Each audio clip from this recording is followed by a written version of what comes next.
The Hybe Corporation Briefing 2022. My breakdown, thoughts, and analysis. Disclaimer, I'm a fan of all the groups I talk about. Now, let's continue. Overall, Hybe have said that they want to delve more into the metaverse, especially through Enhypen's Dark Moon universe. Impressed by how big of a fan base has grown surrounding Enhypen's webcomic, with customers coming to the Hybe store dressed in Desolace Academy uniforms they made at home.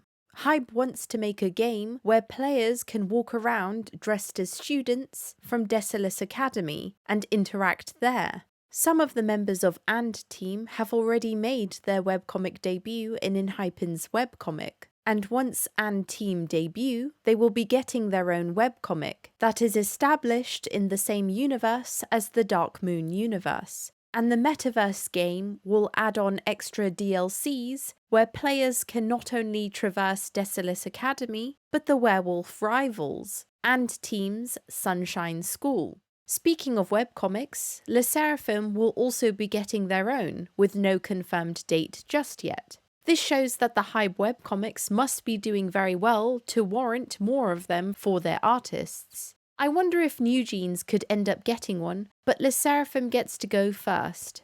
Furthermore, Hybe mentioned in the webcomic the Sserafim girls would be meeting new girls, which sounds like either new potential Sserafim members or a Japanese girl group counterpart in a shared universe, i.e. like Team and Enhypen's shared universe, or they will meet girls who are trainees who will debut in the female version of Island that supposedly Hybe will be hosting next year. The webcomics will not be slowing down, it seems, and I do hope that New Jeans get their own webcomic released at some point. Furthermore, Hybe stated they want to improve the quality of their merch, making sure that the albums they create are worth buying. As aforementioned in my BI Scandal series, Hybe owns a big chunk of YG+, which is mainly in charge of making merchandise for Hybe, and also why YG artists are featured on Weverse, a joint effort between the two companies. More emphasis is going to be placed on Weverse through this collaborative endeavour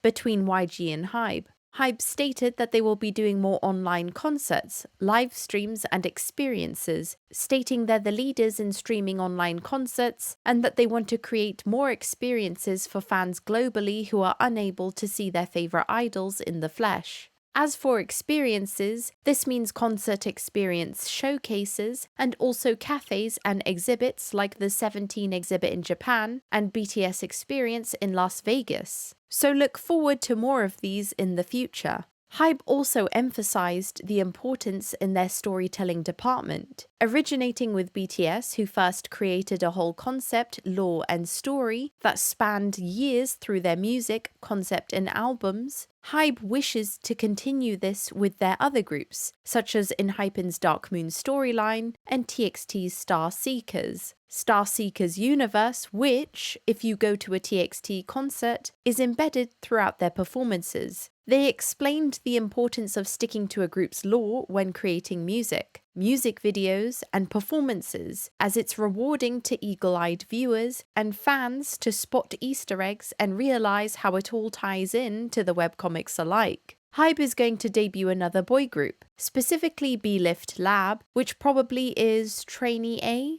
It could be a whole new boy group, but since Trainee A have been showcased so much, this seems more plausible at the moment, but no confirmed date. Side note, recently Trainee A's Leo departed the group supposedly due to anxiety. However, fans have grown suspicious the real reason was due to Leo's controversy regarding controversial lyrics, and Hybe allegedly didn't want to deal with that. But what do you think? Moving on, Hybe put a lot of emphasis on member contributions to the music-making process and highlighted their artists doing this where they could. For instance, highlighting Yoonjin and Sakura's contribution to lyrics in their Anti-Fragile album and TXT's writing and producing contributions in their albums. They also highlighted Woozi and his producing for 17. He discussed how the group contributes to their music, weaving multiple personalities and musicalities into cohesive music, and how that's a key point to 17's success. He also noted to look out for future music from 17 in the future, and specifically more Japanese releases too. And speaking of producers, Zico and his KOZ label was highlighted. Zico recently opened auditions as he too, under Hybe, will be creating a K-pop group. I personally really liked Block B's music, so I'm wondering if this group will have a discography and image similar to them under Zico's influence and guidance, or if this group will be totally different. The closest thing these days to Block B is 80s for me, which makes sense due to their label. And I love 80s. They also have a unique sound with a mixture of voices, managing to compose coherent and catchy music. So that's the kind of group I'm imagining. I do wonder if the emphasis will be placed on rap over singing, or if it will be balanced. Let's see.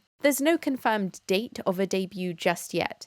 Sserafim is considered an important group to Hybe with the announcement of their new webcomic and semi-world tour, i.e. Asia and North America next year. The girls will be busy. Their whole label and team is behind them and going full speed ahead with promoting Sserafim abroad, and they want to dive into the members' individuality and uniqueness, emphasizing the collaborative nature of their music production with the members. Hopefully these contributions increase in the future. There's no confirmed date of a comeback, which makes sense as they just had a comeback. But I wouldn't be surprised if Sserafim eventually release a Japanese album. As for New Jeans, the group's success was clearly a shock to Hybe, who admitted it in the briefing. It was kind of funny how they clearly weren't prepared for the group's huge rise in popularity, but they are prepared now. The company stated to look forward to more New Jeans in the future. They didn't confirm a comeback date, but expect this one to be even bigger and better, so good luck to them. As for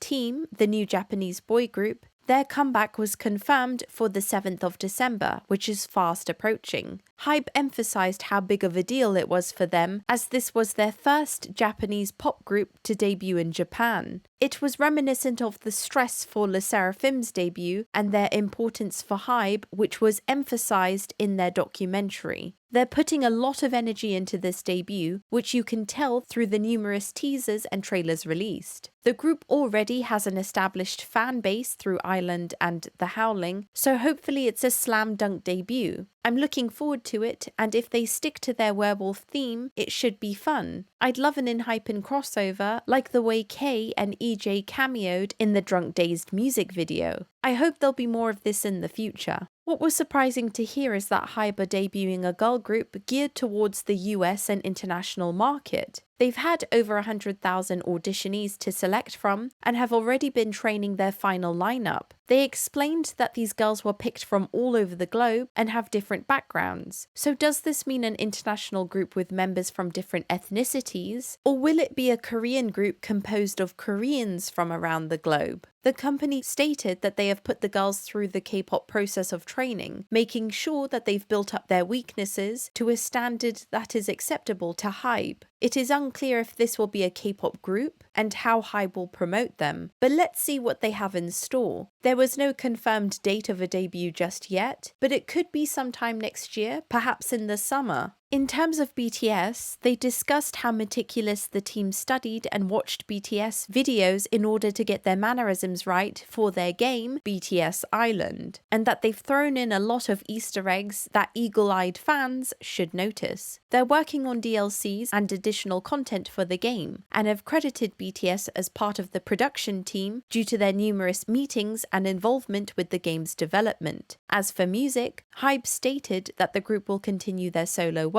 They didn't announce who would be after Rap Monster, but my guess is Sugar. RM's solo album, Indigo, has a release date, December the 2nd. They also announced it's not the end of BTS content, so look forward to that. Bang PD specifically highlighted BTS and ARMY, stating that none of these new groups, plans, and content would be possible without them. As for Enhypen, they've been touring and will expand their tour dates for next year. They've already extended to the Philippines and Thailand, so expect more locations too. They were happy for the experience they've gained and were grateful to see their fans in the flesh, seeing as they debuted and promoted during COVID. There was no confirmation for their next comeback next year, but it'll most likely be before the summer. Hopefully they aren't too overworked with comeback preparations and a world tour. Let's see. TXT's comeback, however, was confirmed for January. I wonder if they will continue with their gothic concept, an emo concept, or go lighter. They are sticking to their Starseekers storyline, so perhaps there will be some clues of their comeback style in the webcomic. TXT are so versatile and talented when it comes to their discography that I'll be happy with whatever they release. But personally, 0x1 Love Song was so good, I wouldn't mind a part 2 of that. But what are you most looking forward to out of the announcements? And what do you think overall?